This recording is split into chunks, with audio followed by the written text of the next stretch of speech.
ஆன்மீக நண்பர்கள் அனைவருக்கும் வணக்கம். ஹோம் ஸ்ரீ மகா பெரியவா திருவடிகள் சரணம். நாம் இன்னைக்கு இந்த வீடியோவில் என்ன பார்க்க போகிறோம் அப்படின்னா, உங்களை வீழ்த்த நினைக்கும் எதிரிகளை நீங்கள் வீழ்த்தி வெல்ல வேண்டுமா? இதை மட்டும் செய்யுங்க போதும். அது என்னன்னு தெரிஞ்சுக்கிறதுக்கு முன்னாடி இது வரைக்கும் நம்ம சேனலை சப்ஸ்கிரைப் பண்ணாதவங்க சப்ஸ்கிரைப் பண்ணிக்கோங்க. இந்த வீடியோ பிடிச்சிருந்துச்சுன்னா லைக்கம் கொடுத்துருங்க. வாங்க இப்போ நம்ம வீடியோக்குள்ளே போகலாம். இன்றைய காலத்தில் நாம் நிம்மதியான ஒரு வாழ்க்கையை வாழ நினைத்தாலும் நம்மளை சுற்றியுள்ள மனிதர்கள் நம்மளை அவ்வாறு வாழ விடுவதில்லை. அதற்கு காரணம் நாம தான் இருப்போம். ஏன் அப்படின்னா, ஒரு சில இடங்களில் நாம் உண்மையாகவும் நேர்மையாகவும் அடுத்தவங்களுக்காக வளைந்து கொடுக்காம இருந்திருப்போம்.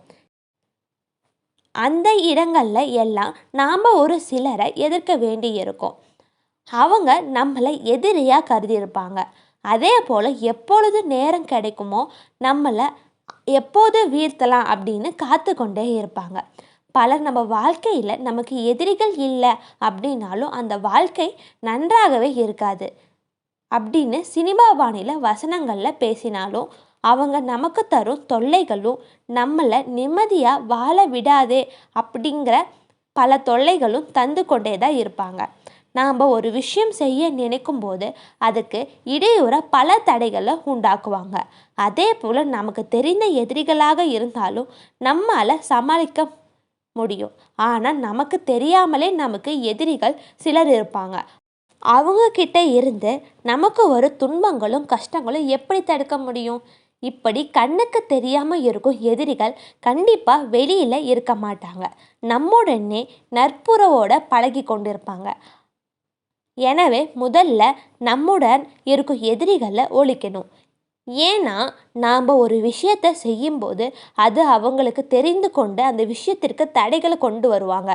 உதாரணமாக சொல்லணும் அப்படின்னா, நாம் யாரிடமாச்சும் பணம் கடனை வாங்க போனாலும் நாம் அப்படி பணமாக கடன் வாங்கக்கூடாது அப்படிங்கிறதுக்காக அவங்க நம்மளை பற்றி அவங்கக்கிட்ட தவறாக கூறியிருப்பாங்க. அதனால் கண்ணுக்கு தெரிந்த எதிரிகளையும் தெரியாத எதிரிகளையும் என்ன செய்யணும் அப்படிங்கிறத இந்த தொகுப்பில் நம்ம விவரமாக பார்க்கலாம். இது மிகவும் எளிமையான பரிகாரம் தான். வாஸ்துக்களில் முக்கியமானதாக சொல்லப்படுற யானை பொம்மைகளில் தான் இந்த பரிகாரத்தை நம்ம பயன்படுத்த போகிறோம். அதனால் நமக்கு 2 யானை பொம்மை தேவைப்படும். அதுவும் மண்ணால் செய்யப்பட்ட யானை பொம்மையாக இருந்தால் அது இன்னும் சிறப்பாக இருக்கும். மண்ணால் செய்யப்பட்ட யானை பொம்மை கிடைக்கல அப்படின்னா பிளாஸ்டிக், பஞ்சு போன்ற யானை பொம்மைகளை பயன்படுத்தி கொள்ளலாம். ஆனால் கண்டிப்பாக இரும்பு சம்மந்தப்பட்ட பொருட்களில் இந்த பரிகாரத்தை பயன்படுத்தவே கூடாது. இப்படி எதிரிகளிடம் இருந்து நம்மளை பாதுகாத்து அவங்கள வீழ்த்துறதுக்கு நாம் செய்யும் இந்த பரிகாரத்தை நாம் வச்சிருக்கும் 2 யானை பொம்மைகளை வரவேற்பு அறையில் வடக்கு திசையை பார்த்த மாதிரி ஒரு பொம்மையை வைக்கணும். இன்னொரு பொம்மையை கிழக்கு திசையை பார்த்த மாதிரி நிறுத்தி வைக்கணும். இப்படி நாம் செய்யும் பொழுது நமக்கு தொல்லை தர நினைக்கும் எதிரிகளின் மனநிலை மாறிவிடும். அது மட்டும் இல்லாமல் நமக்கு வீடு வரைக்கும் வந்து நம்முடனே இருக்கும் எதிரிகளுக்கு நமக்கு தொல்லையாக அவங்க செய்ய நினைக்கும் காரியங்கள் செய்ய விடாமல் அவங்களோட மனநிலை மாறிடும். அவங்களால எந்த ஒரு கெட்ட எண்ணத்தையும் நம்மளக்கிட்ட நெருங்க விட முடியாது. மேலும் இந்த 2 பொம்மைகளை உங்கள் வீட்டு வரவேற்பு அறையில் வைக்கும்போது உங்களோட எதிரிகளையும் தோற்கடித்து உங்கள் வீட்டிற்கு ஒரு நல்ல செல்வ செழிப்பையும் தரும். அதனால் உங்கள் வீட்டில் பண வரவு அதிகரித்து உங்கள் வீட்டில் எப்பொழுதும் பணம் புழக்கம் இருந்து கொண்டே இருக்க இந்த பரிகாரத்தை செய்வதோட உங்கள் வீட்டுக்கு அருகில் உள்ள விநாயகர் கோயிலுக்கு சென்று விநாயகரோட வழிபாடு செஞ்சு எருக்கம்பூ மாலையை சாற்றி எதிரிகளின் தொல்லையிலிருந்து என்னை விடுவிக்கும் ஆண்டவா அப்படின்னு மனதார வேண்டிக்கோங்க.